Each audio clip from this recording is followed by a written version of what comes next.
The F-22 Raptor screamed across the California sky at 500 miles per hour when its right engine exploded. Black smoke poured from the wounded aircraft as it began its death spiral toward the crowd of 10,000 people below. The young pilot's voice cracked over the emergency frequency, terror bleeding through every word. Inside the control tower, decorated officers stood frozen, their faces pale with the horrifying realization that they had no one qualified to save him. That's when a woman in a faded hoodie and scuffed sneakers stepped forward from the crowd. The same woman a vendor had mocked 20 minutes earlier for looking lost. The same woman teenagers had laughed at, betting she couldn't tell an F-16 from a cargo plane. What none of them knew was that Emily Carson had once been called Valkyrie, and 12 years ago, she was the most feared combat pilot in the United States Air Force. The morning had started like every other year. The annual Pacific Coast Air Show drew families from 3 counties, their blankets spreading across the small airfield like a patchwork quilt of Americana. Vendors shouted about overpriced hot dogs. Children waved plastic flags. The smell of sunscreen mixed with salt air rolling in from the ocean. It was the kind of day that felt safe, predictable,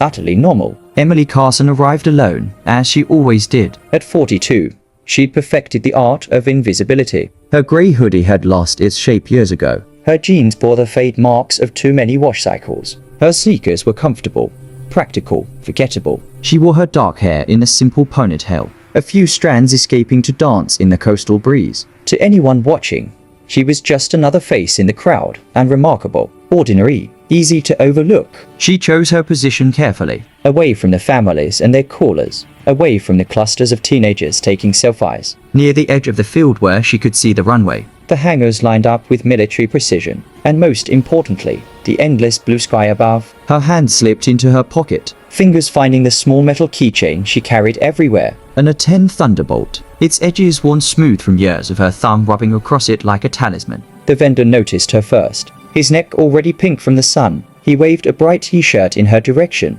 his voice booming with the confidence of someone who'd never been truly challenged. "Hey lady, you lost or what? This isn't a yoga retreat." Laughter rippled through the people nearby. They glanced at her, waiting for her to shrink away in embarrassment. Emily didn't move. Her eyes remained fixed on the sky, her fingers pressing the keychain until its edges bit into her palm. The vendor smirked, satisfied with his performance, and turned back to his paying customers. A little girl tugged at her father's sleeve, pointing. "Daddy, why is she here by herself? She doesn't even look like she likes airplanes." The man, tall in his polo shirt and confidence, shrugged without really looking. "Probably lost, kiddo. Just ignore her." Emily heard every word. She always did, but she'd learned long ago that responding only made it worse. Instead, she let the ocean air fill her lungs, held it for a count of 4, and released it slowly. The same breathing technique she'd used in the cockpit when surface to air missiles locked onto her position over Kandahar.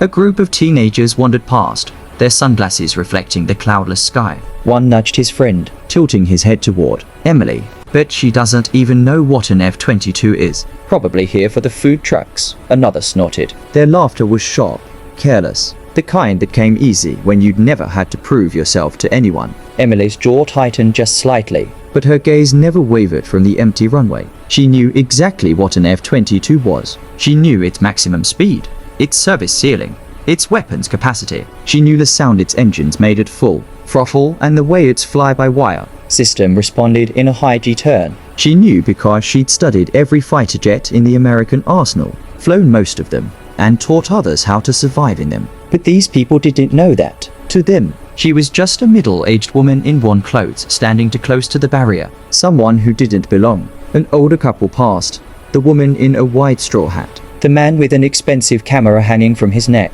They gave Emily a long look, their eyes lingering with that particular expression she'd come to recognize. Pity mixed with confusion. Then they whispered to each other as they walked on, their voices just low enough that she couldn't make out the words. She didn't need to. She'd grown used to that look. The announcer's voice crackled through the loudspeakers, cheerful and practiced. "Ladies and gentlemen, at 12:30, you'll witness the raw power of America's air superiority as our F-22 Raptor takes to the sky." The crowd erupted in applause. Children shrieked with excitement. Phones lifted in unison, ready to capture every moment. Emily's lips pressed into a thin line. She'd been coming to this air show for 5 years now, always alone, always on the edge. always silent. None of them knew she'd once sat in cockpits just like the one they'd soon see. That she'd felt G-forces press against her chest until her vision tunneled. That she'd flown at treetop level with enemy fire lighting up the night behind her. To them, she was invisible. The jets were running late, held up by some technical issue no one bothered to explain. The crowd filled the gap with chatter, with music from portable speakers, with the smell of grilled onions and peppers. Emily stood motionless, the sun warming her shoulders, her fingers never leaving the small piece of metal in her pocket. That keychain was all she'd kept from her old life, a reminder of when her call sign carried weight, when younger pilots sought her guidance, when commanders trusted her judgment without hesitation, when her name meant something. Now she was simply Emily, the quiet woman who taught yoga in town, who bought groceries without drawing notice, who walked the beach at dawn when the world still slept. She'd chosen that life, or at least convinced herself she had. But standing here, surrounded by casual dismissal and careless mockery, she felt the tension build in her chest. Not anger, exactly. Something deeper, a sharp edge of memory that time had failed to dull. A group nearby unfolded lawn chairs, passing out bottled water, laughing about something on their phones. Someone glanced at Emily again, eyes flicking over her hoodie and sneakers before returning to their friends with a barely concealed smirk. She caught the glance, let it pass. Fighting it would only draw more attention, and attention was the one thing she'd learned to avoid. So she stood with her shoulders relaxed, her breathing steady, her gaze fixed above. To everyone else, she was no one. To herself, she was still a pilot, even if the world had forgotten. The keychain pressed against her palm, solid and cold, anchoring her to a past she no longer spoke of. The sky would soon fill with sound and fury, and she would watch like she always did. Quiet, unseen, but deep down, in a place she tried not to visit too often. She knew that silence never lasted forever. At exactly 12:30, the F-22 Raptor rolled down the runway. The roar shook the ground. The crowd pressed forward against the barriers, their excitement palpable as the grey aircraft lifted into the California sky. Its afterburners glowed like twin suns as the pilot pulled into a vertical climb, the jet seeming to defy physics itself as it knifed through the air. First Lieutenant Matt Reeves was 26 years old. He'd graduated top of his class at flight school, earned his spot in a Raptor less than 2 years ago. This was supposed to be his moment, a simple demonstration flight over friendly territory, nothing that could go wrong. He rolled the aircraft into a steep bank, the crowd gasping in delight, as the jet carved a perfect arc across the blue canvas above them. Then everything went to hell. The sound came first, not the clean roar of jet engines, but something wrong. A sharp crack that cut through the air like breaking metal. The F-22 shuddered, its right engine coughing a thick stream of black smoke that painted an ugly scar across the perfect sky. The jet tilted hard, dipping toward the horizon in a way that made the crowd's cheers die in their throats. Screams replaced them. A mother grabbed her child. A man stumbled backward, knocking over his chair. The announcer's cheerful voice cut off mid-sentence, replaced by the harsh crackle of emergency frequencies bleeding through the speakers. Lieutenant Reeves's voice came through, tight with barely controlled panic. Mayday!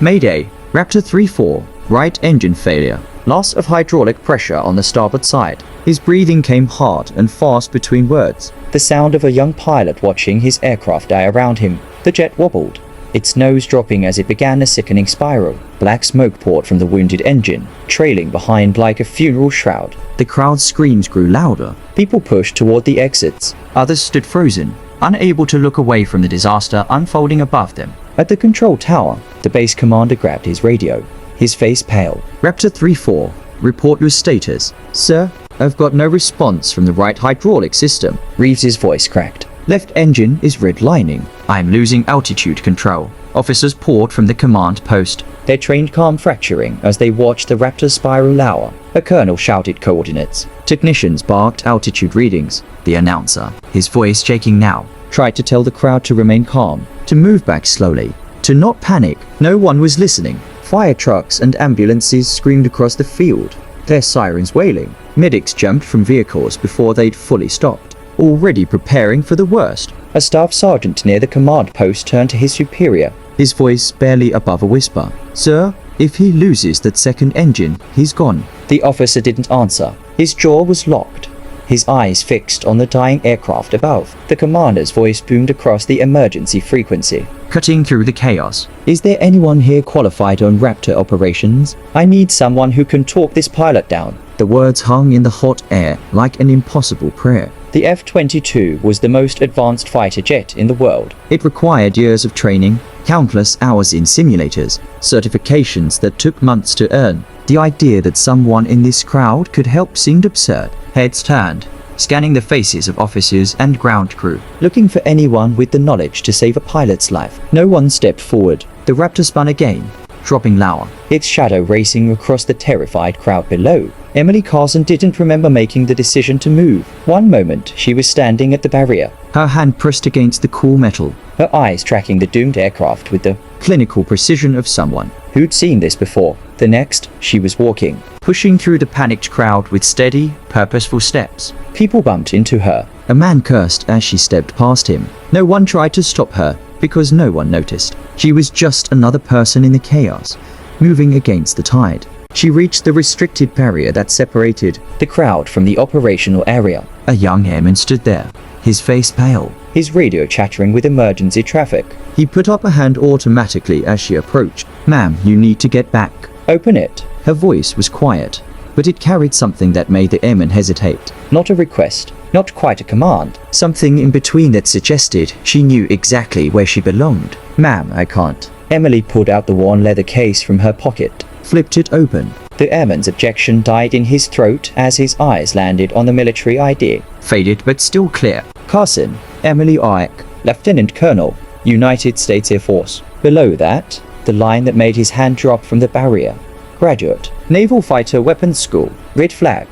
Combat veteran, Operation Enduring Freedom." "Open it," she repeated, her eyes already moving past him toward the command post. The airman stepped aside. Emily walked through the barrier like she'd never left the military. Her sneakers seemed out of place against the asphalt, but her posture had changed. Shoulders back, chin level, each step measured and certain. She pushed through the command post door into controlled chaos. The room was filled with officers and technicians, their voices overlapping as they tried to coordinate a rescue that none of them knew how to execute. Screens flashed red warnings. Radios crackled with the dying pilot's increasingly desperate reports. A major turned at the sound of the door, irritation flashing across his face at the interruption. He saw Emily and his expression hardened. "Who the hell get this civilian out of here? We don't have time for." Emily placed her ID case on the table between them, slid it forward with one finger. The major's mouth snapped shut as he looked down.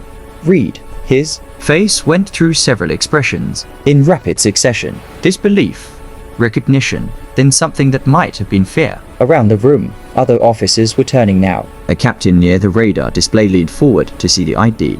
His eyes went wide. A technician whispered something under his breath that sounded like Top Gun. An older colonel at the back of the room straightened, his eyes narrowing as he studied Emily's face. Recognition dawned slowly. "Carson, Emily Carson." "Valkyrie?" The name cut through the noise like a blade. Half the room went silent. The younger officers looked confused, but the older ones, the ones who'd been in the service long enough to hear stories, their expressions changed. The major recovered first, but his voice had lost its sharp edge. Now it carried something else, doubt mixed with desperate hope. "You haven't flown in 12 years. You can't possibly." "I can." 2 words. Flat, final. "The last time you flew was in a 10, not a 5th generation. I qualified on the F-22 in 2011, Kandahar, before they pulled me for that medical review."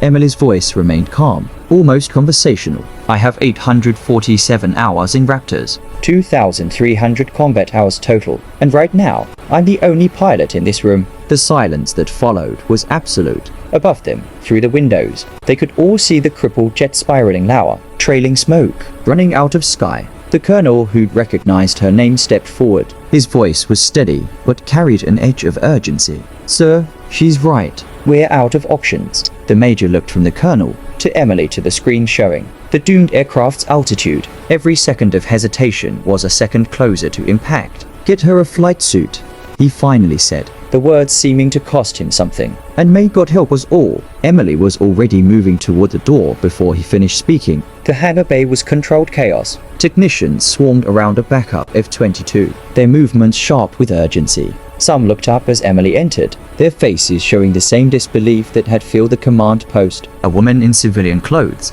heading for a Raptor. A young airman shook his head, muttering to his partner, "She hasn't touched 5th-gen avionics in her life." "This isn't some old warthog," his friend agreed. "Fly-by-wire will eat her alive." Emily heard them, didn't pause. She grabbed the flight suit held out by a crew chief, stripped off her hoodie without ceremony, and pulled it on in under 30 seconds. Boots, helmet, G-suit, each piece fitting into place, with the muscle memory of someone who'd done this thousands of times. She approached the ladder as the crew chief gave her a doubtful look. "Ma'am, this bird's systems are fully active. If you're not familiar with..." Emily climbed past him, lowered herself into the cockpit with smooth, practiced ease. The seat wrapped around her like it had been waiting. She pulled the harness across her chest, fingers moving through the buckle sequence without thought. The technicians below exchanged glances. They'd expected fumbling, hesitation, questions about the newer displays and updated avionics. Instead, Emily's hands began moving across the controls with fluid precision.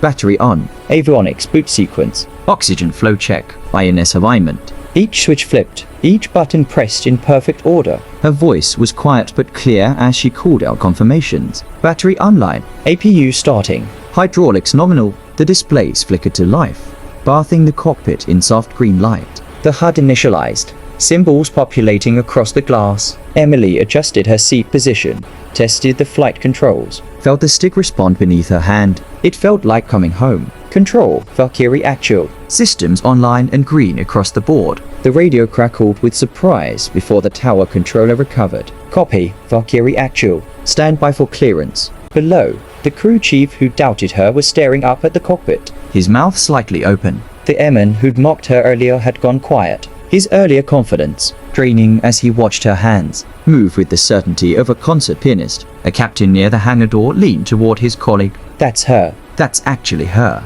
Valkyrie.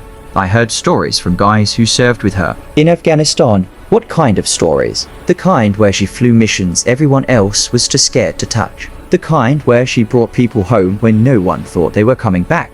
Emily's voice came through the radio again, crisp and professional. "Valkyrie actual. Ready to taxi on your order." The tower hesitated for just a moment. Then, "Valkyrie actual. You are cleared to taxi. Proceed to runway to 7. Wind to 70 at 8 knots. Copy. Taxi to 7. The engine spooled up with a rising whine that rattled tools on benches. The F-22 began to roll forward, its grey form seeming to gather purpose as it moved toward the runway. In the hangar, the technicians stood in silence. The mockery had died. Now they watched with something else in their eyes. Respect. Emily pushed the throttles forward and the Raptor leaped down the runway like it had been caged too long. The G-force pressed her back into the seat, familiar and welcome. She rotated at 150 knots, the nose lifting clean as she climbed into the smoke-stained sky. Raptor 3-4, Valkyrie actual. I'm inbound to your position. Lieutenant Reeves's voice came back broken with static and fear. Valkyrie? Who I can't keep her steady.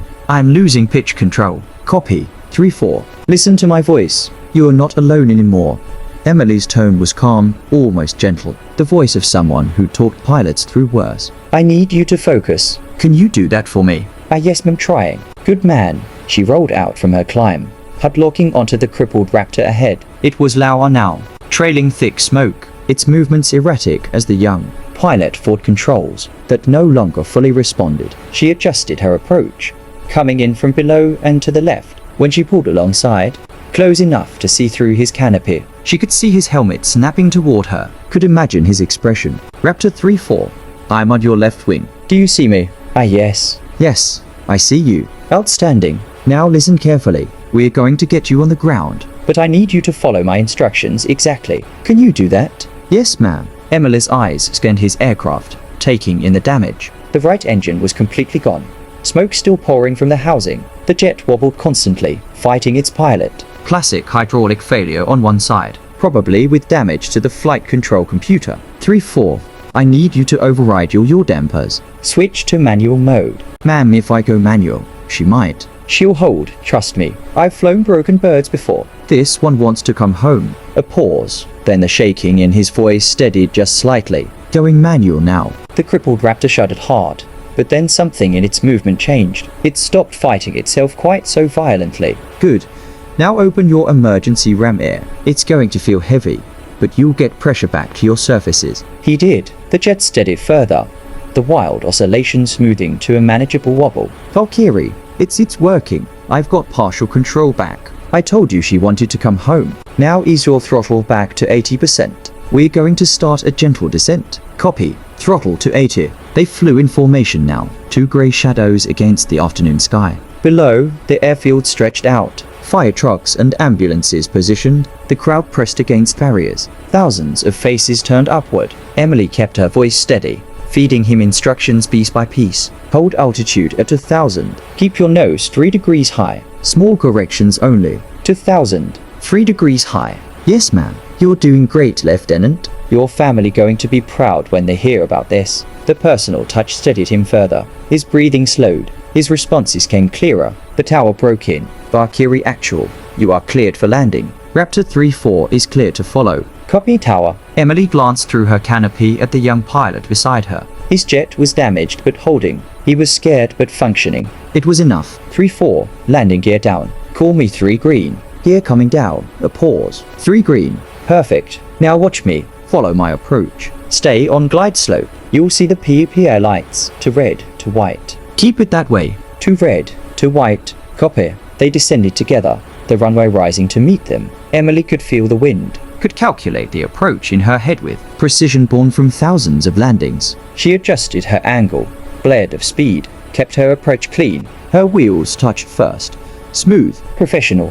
Her drag chute deployed, smoke curling from her tires as she decelerated. Beside her, Lieutenant Reeves's Raptor slammed down harder, bouncing once, but it held. His drag chute blossomed. Both aircraft rolled down the centerline, slowing, until they stopped. The roar from the crowd was deafening. Emily sat in her cockpit for a moment, hands still on the controls, breathing steadily. Through her canopy, she could see the young pilot in the other jet. His helmet turned toward her. Even through the visor, she could see he was crying. Valkyrie actual. His voice was rough with emotion. Thank you so much. Emily closed her eyes briefly, opened them. You did the work, 3-4. I just talked you through it. That landing was all you. I couldn't have. You could, and you did. Be proud of that. She popped her canopy, pulled off her helmet, and started to climb down. The moment her boots hit the asphalt, the world tilted sideways. The adrenaline that had carried Emily through the flight vanished all at once. Her legs buckled. The ground rushed up. Strong hands caught her before she fell. Medics materializing from somewhere, their voices professional and concerned. Ma'am, we've got you. Just relax. I'm fine, she mumbled, but her body disagreed. The world had gone grey at the edges, sounds distant and muffled. They lowered her onto a stretcher. She wanted to argue, to push them away, but her muscles wouldn't respond. The last thing she saw before darkness took her was the crowd pressing forward, their faces filled with something she hadn't seen in 12 years. Recognition. When consciousness returned, Emily found herself in the base infirmary. Sunlight streamed through blinds, painting stripes across the white walls. Her clock read 16:15. She'd been out for nearly 2 hours. Her body ached like she'd been in a fight. Muscles she'd forgotten existed screamed in protest as she sat up slowly. The flight suit was gone, replaced with her own clothes. Someone had folded them neatly on a chair. On the table beside her bed lay the A10 keychain, its metal catching the afternoon light. She reached for it, her fingers curling around it like a lifeline. The door opened. The base commander entered, tall and grey-haired, his uniform pristine despite the chaos of the day. He looked at her not with pity, but with something deeper. Respect that came from one warrior to another. Lieutenant Colonel Carson, his voice was formal, but warm. You saved that pilot's life today. You saved that aircraft. And you saved this base from a tragedy we would never have recovered from. Emily's throat was dry. Is he okay? Lieutenant Reeves? Shaken but unharmed. He's asking to meet you. When you're ready, the commander pulled up a chair, sat down like he had all the time in the world. I read your file this afternoon. I knew your reputation, but I didn't realize the full scope until today. That was a long time ago, sir. Some things don't fade with time. Skill, instinct, courage. He paused. You've been living in town for 5 years, teaching yoga. We had no idea you were here. I wanted it that way. I understand, but I also need you to understand something. He leaned forward. What happened today? The way those men and women treated you before they knew who you were. That's on us. We failed you. And I want you to know that failure is noted. and it will be addressed. Emily shook her head slowly. They didn't know. They should have respected you regardless. And going forward, they will. He stood, came to attention, and rendered a crisp salute. On behalf of this command and the United States Air Force, thank you for your service. Past and present. Emily rose unsteadily, returned the salute. The gesture felt strange after so many years, but also right. Like putting on an old jacket that still fit perfectly. The commander opened the door. Behind him, the hallway was filled with people in uniform, officers and enlisted personnel, pilots and ground crew, all standing at attention. Their salutes were already raised, a wall of respect that stretched down the corridor. The young Marine who'd mocked her reflexes earlier stood near the front. His face was red, his eyes down. He took a half step forward. Ma'am, his voice cracked. I was wrong. What I said before. I'm sorry. Emily looked at him, saw genuine remorse. The kind that came from understanding how badly you'd misjudged someone. She gave him a single nod. We all make mistakes, Marine. It's what we do after that counts. His salute sharpened. Emily walked forward slowly, past the rows of salutes, past faces she didn't know and a few she recognized from years ago. An older pilot near the back nodded to her, his eyes proud. A female captain smiled. Her own salute held steady. The silence was absolute, respectful, the kind earned through action, not demanded through rank. Emily reached the end of the corridor, pushed through the doors into the fading afternoon. The coastal breeze hit her face, cool and clean. The airfield stretched out before her. Peaceful now, the crisis over. In the distance, she could see Lieutenant Reeves standing with his family. His mother was crying. His father had an arm around his shoulders. The young pilot looked up, caught Emily's eye, and rendered a salute that trembled only slightly. She returned it, held it for a moment longer than necessary. Then she turned and started walking. The sun was setting as Emily made her way across the airfield toward the parking lot. The crowd had mostly dispersed, leaving behind scattered trash and the memory of a day that had gone from routine to terrifying to miraculous. She found her car, an old Honda that had seen better days, and paused with her hand on the door. From here, she could see the runway where both Raptors now sat, surrounded by maintenance crews already beginning their work. The smoke had cleared from the sky. Everything looked normal again, but nothing would be normal after today. Her phone buzzed. Text messages had been piling up for hours. News stations requesting interviews. The base public affairs office asking for a statement, and one from Sarah,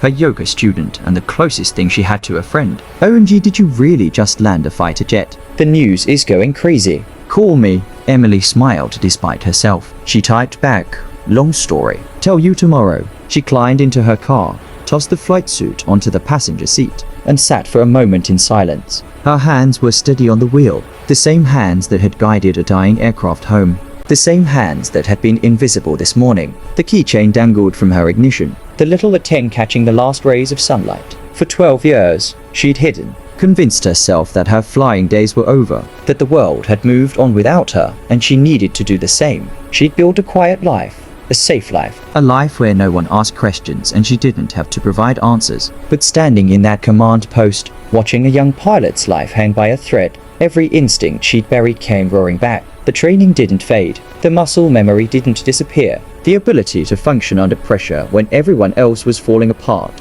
that was still there, waiting. She'd spent years trying to convince herself she was just Emily, the yoga instructor, the quiet woman on the beach. Today reminded her she would always be Valkyrie. The question was, what would she do with that knowledge? Her phone rang. Unknown number. She almost didn't answer, but something made her pick up. Colonel Carson, this is General Patricia Morrison, Commander of Air Combat Command. Emily sat up straighter without thinking. Ma'am, I've been reviewing the footage from today. That was some of the finest flying I've seen in 20 years. The Air Force could use people like you. I know you left us, and I know you had your reasons, but I'd like to discuss the possibility of you returning in a training capacity. We need instructors who can teach the way you fly, people who don't just know the manual. They know what to do when the manual fails. Emily closed her eyes, felt the weight of the offer, the opportunity to return to a world she'd loved and lost. General, I appreciate the offer. Can I think about it? Take all the time you need, Colonel. But Emily, the General's voice softened. We never should have let you go in the first place. That was our mistake.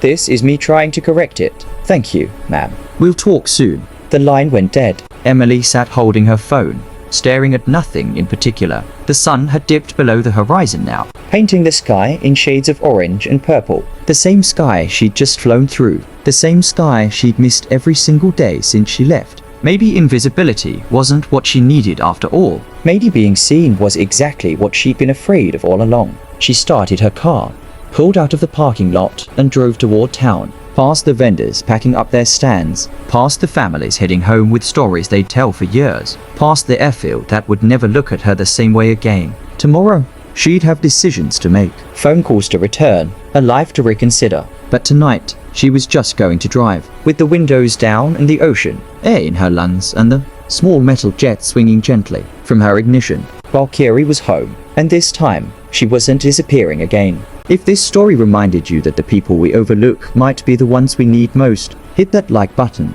If it made you think twice about judging someone by their appearance, smash that subscribe button for silent warriors, because some of the most powerful people in the world don't wear their strength on the outside. They carry it quietly, waiting for the moment when silence is no longer enough. And when that moment comes, they don't just rise to the occasion. They soar. This is Silent Warriors, where invisible heroes get the recognition they deserve. Until next time, stay strong, stay humble, and never underestimate the person standing beside you. They might just save your life someday.